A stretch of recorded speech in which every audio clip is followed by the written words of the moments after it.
When we find ourselves in toxic and unhealthy relationships, usually what happens is we sequester ourselves. We're with that person constantly, day after day, hour after hour, trying to deal with the situation, mitigate the challenges, try to calm them down, calm down the argument, do whatever you can to keep the peace.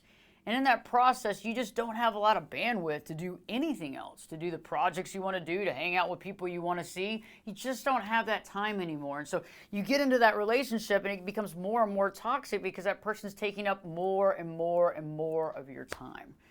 So when we leave these relationships and we move on and we do what's right for us and we do what's healthy for us, we can feel really alone because not only did we leave a relationship, and leaving any relationship is hard, but also we were left with nothing really because that person was taking up so much of our mind share, so much of our bandwidth all the time that we realized that we put most of our family and friends on the back burner.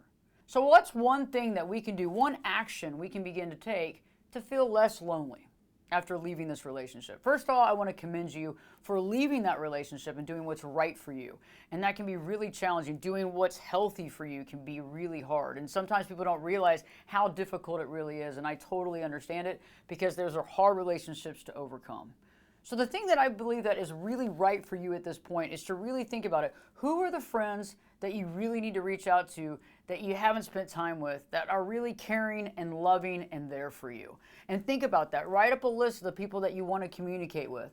What about the family members, the ones that you really care about that are there for you? What about them? And how do we begin to reach out to them? How do we begin to call them up, reach out, go by their house, and start communication to start opening up those lines of communication again?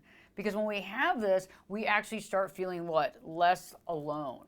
We begin to have things to do with people that we actually want to do them with.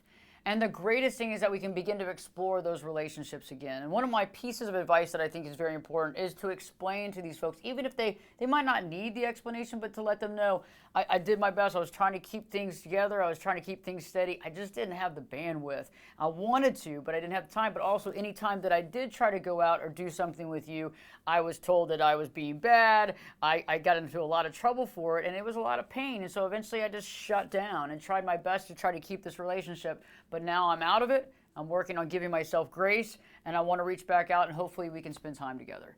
So start figuring out who are those people that you want to spend time with. Who are the people that you missed throughout the situation, and who are the people that you really care about and that care about you? Because that's going to go a long way to feeling less lonely. It's going to go a long way to feeling better about your choice. And for the most part, these people are going to be very happy for you, and they're going to respect you for what you did. Because it's hard to do that. A lot of people are in toxic relationships. They haven't gotten out of it. They don't know how, and they're scared to.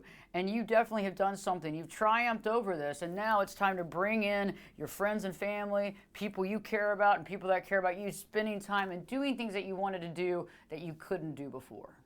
If you thought this video was helpful, give us a like. If you're interested in topics like this, please subscribe to our channel. And in the comments section below, let us know if there's topics that you'd like us to cover on this channel. We appreciate you watching the content, sharing the content, hoping that it helps you in your day-to-day life. And don't forget to live your true life.